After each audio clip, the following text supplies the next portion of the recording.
everyone, we're the Group 1 and the topic that we will tackle about is Introduction to Strategic Marketing, understanding the fundamentals of strategic marketing. So there are three core questions in strategic marketing. These are, what business should be in, what do customers actually want, and what can you excel in competitive marketplace. Strategic marketing includes recognizing competition, identifying what sets you apart, and serving markets where you can outperform your rivals. So in this part, I will define the strategic marketing.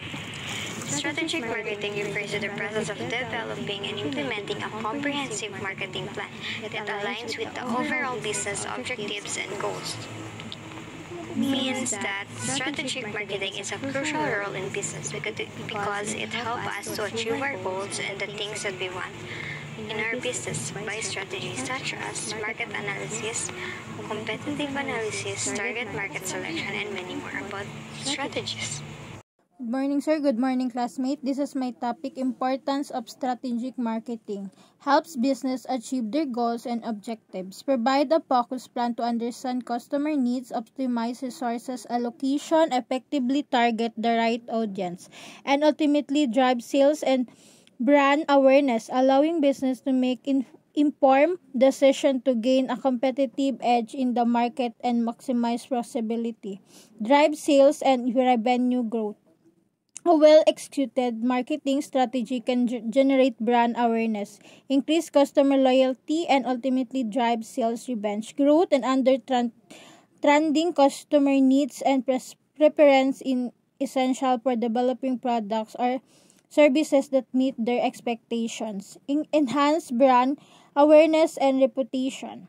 It allows the company to deliberately craft and communicate a consistent message across various channels, building recognition, trust, and positive associate with this target audience, effectively leading to increased customer loyalty and market share. Increase customer engagement and loyalty by creating value-driven experience that turn customer into advocate, helping to grow your brand origin. Benefits of strategic marketing. Improve brand reputation and awareness. Strategic marketing enhance how the public views in a brand and increase its visibility. Increase customer loyalty and retention. Effective strategies build stronger relationship with customers, leading to repeat business. Enhance competitiveness in the market. Strategic marketing helps a business stand out from the competitors and gain a strongest market position. Increase sales and revenue growth. The ultimate goal of marketing is to drive sales and increase profitability, better allocation of resources and budget. Strategic planning ensures that marketing measurements are used effectively and efficiently. Hi everyone, good day. So today we are going to discuss about devising a viable business formula. So when we say devising a viable business formula, it involves creating a unique combination of elements that work together to deliver value to customers and drive business success. So viable business formula offer that meets the needs and the wants of a target market. So when we say target market, they are the group of customers with specific characteristics, needs, and preferences. So as you can see in the picture, it's a Starbucks. Starbucks business formula is a great example of a viable and successful business model. As we all know, Starbucks has a value proposition, which is they offer high quality specialty coffee drinks and a unique customer experiences, and they have a welcoming atmosphere, and hindi lang siya basta-basta lang. Once we enter Starbucks, nawawala saglit yung pagiging hampas lupa natin, and we are enjoying the ambience inside of it, and nakaka-relax siya. So if you are asking why Starbucks business formula viable and successful, it's because of scalability. It successfully expanded its business model to over 30,000 stores in more than 75 countries. And they have the consistency, which ensuring customers what to expect.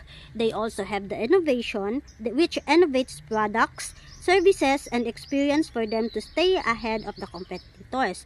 So They also have the customer loyalty, having personalized services and built a loyal customer base through its rewards program.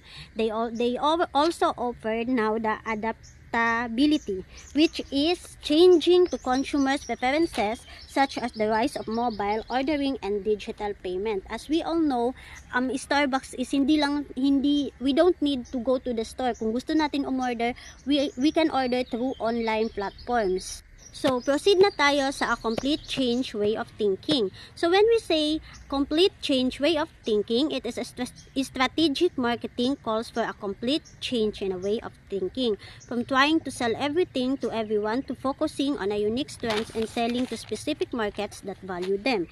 So, under this one, we have the two mindset, the traditional marketing and the new marketing mindset. So, when we are going to say traditional marketing, they just focus the product-centric, focuses on the product's benefits. So, nakafocus lang sila masyado sa products nila.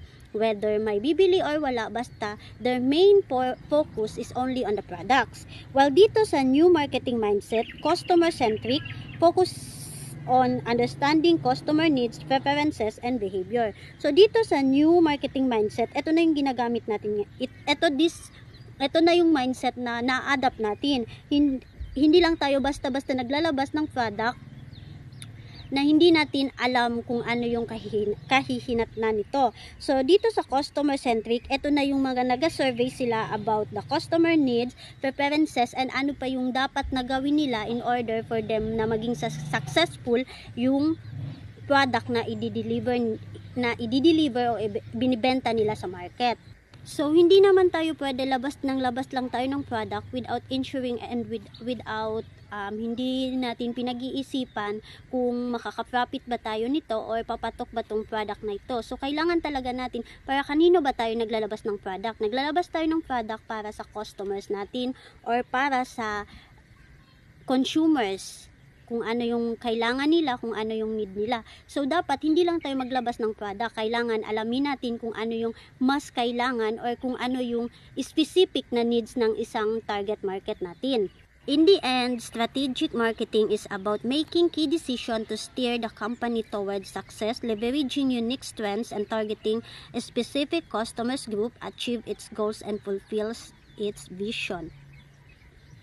So, it is a comprehensive roadmap that outlines an organization marketing objectives, strategies, and tactics to achieve its business goals. So, the benefits of it is it clarifies marketing objectives, ensuring everyone is focusing on the same goal, enhances focuses and prioritization, help organization concentrate on most important marketing activities, set realistic and achieve goals, regularly review and update the plan, ensuring that the plan remains relevant and effective in rapidly changing markets. That's all. Thank you.